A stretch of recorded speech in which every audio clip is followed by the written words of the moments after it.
Hey y'all, welcome back to the channel. Andrea from Andrea Speaks TV here, and I'm back to bring you news and commentary you can use. Listen, thank you so much for your patience. Thank you for your prayers, your words, your thoughts. I want you all to know that I'm back here on the channel, and I wanted to come on and give you an update to let you know exactly what's going on in recent news. Y'all listen, you know I did a video recently, right? And I went in the stores. First of all, I was talking about the port strike, and I was telling you all how in the stores, I'm noticing, okay, people are buying tissue, people are buying paper towels. Like, what's going on, y'all? Listen, I want to come on and give you an update, and I want to let you know that as of at the time of this video, right, the port strike is off. Okay, so you all know here on the channel, I was telling you all, you know, based on the information, I actually put a post on the community tab. And I was saying, you know, basically that I stand with the port workers, okay, in them demanding better wages based on their working conditions, as well as them fighting to keep their jobs versus losing their jobs to automation, whether that be additional machinery to replace human labor or even robots to replace human labor. We talked about that here on the channel. But listen, y'all. What happened to the port strike? Those people were really standing, what some people would say, standing on business. They were, you know, standing up for what they believe in. And all of a sudden, or, you know, what they believe in or what they were demanding. And all of a sudden now it's off. So I'm asking the question, what happened? The union leaders and the workers, they seem to be very, you know, strong in their beliefs. So what happened that it went away? Okay, so I want to come on and give you all some information. And you all know I want to know your thoughts, okay? Listen, according to my sources, okay, a tentative agreement to suspend the International Longshoremen's Association strike may, in fact, have consumers like you and I and businesses breathing a sigh of relief, okay? However, they're saying that this is far from being over, okay? That's according to logistics experts. Now, the union and port ownership were said to have reached an agreement on a wage increase in a new master contract. This is what they're saying, y'all.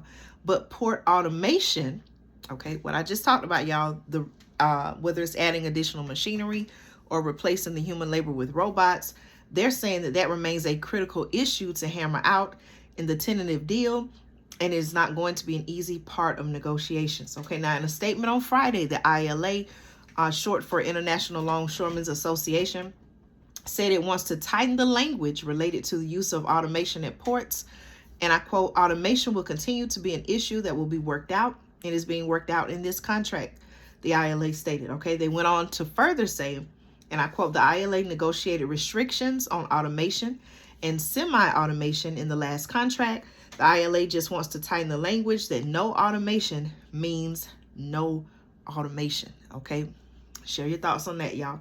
Listen, they have what is being said a little over 3 months to work out a final deal. I believe I saw, and please correct me if I'm wrong, but I believe I saw there's a January 15th, I believe, deadline. They're also saying, and I quote, it is good news the strike has ended, but shippers are not out of the woods just yet.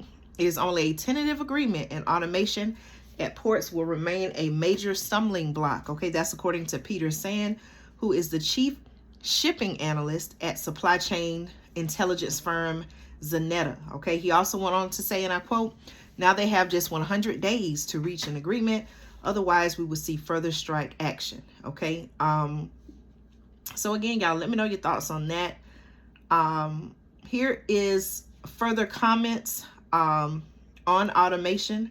Okay, Dennis Daggett, who is the executive vice president of the ILA, and Harold Daggett's son, called automation, and I quote, a cancer in a recent video message to union members shared during the September meeting. Okay, here's a quote that says, and I quote, we do not believe that robotics should take over a human being's job, especially a human being that's historically performed the job.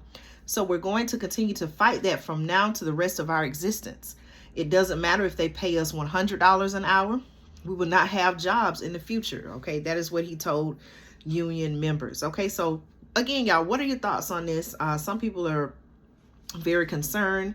ILA President Harold Daggett started his career on the docks before containerization, which fundamentally, my sources say, changed the global shipping and ports function. And he has fought hard against automation, semi-automation, and certain technologies. Okay, Daggett was said to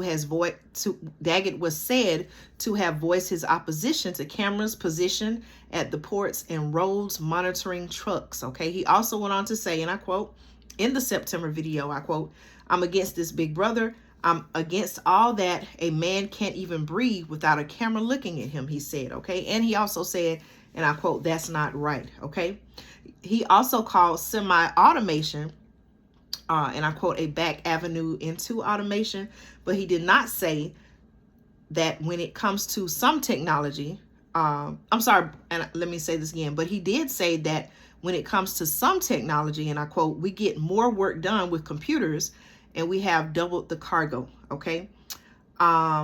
It is for these reasons that Sand told the CNBC network, "No one can assume a deal will be done." Okay, so again, y'all, let me know your thoughts. Again, sometimes, we look at these technologies that are being introduced as a way to, in some cases, make people's jobs and roles and lives easier. But then also, as I've talked before here on the channel, sometimes it comes with giving up certain, whether it's privacy, and there are other concerns that come along with it. So what are your thoughts on the port strike ending? Do you think the Biden administration was somehow involved? Now, I also got a report that I believe it was Governor Ron DeSantis out of Florida. He offered the solution to say, please correct me if I'm wrong and let me know if you heard this, but he allegedly was going to reopen the ports and have non-union workers unload these container ships. So I need to do some more research on that, but I did hear that report. Did the Biden administration, can they take credit for the port strike ending, can they take credit? Should they take credit? What are your thoughts? Okay. Stay tuned on the channel, y'all, for more news and commentary you can use. I'm Andrea with Andrea Speaks TV.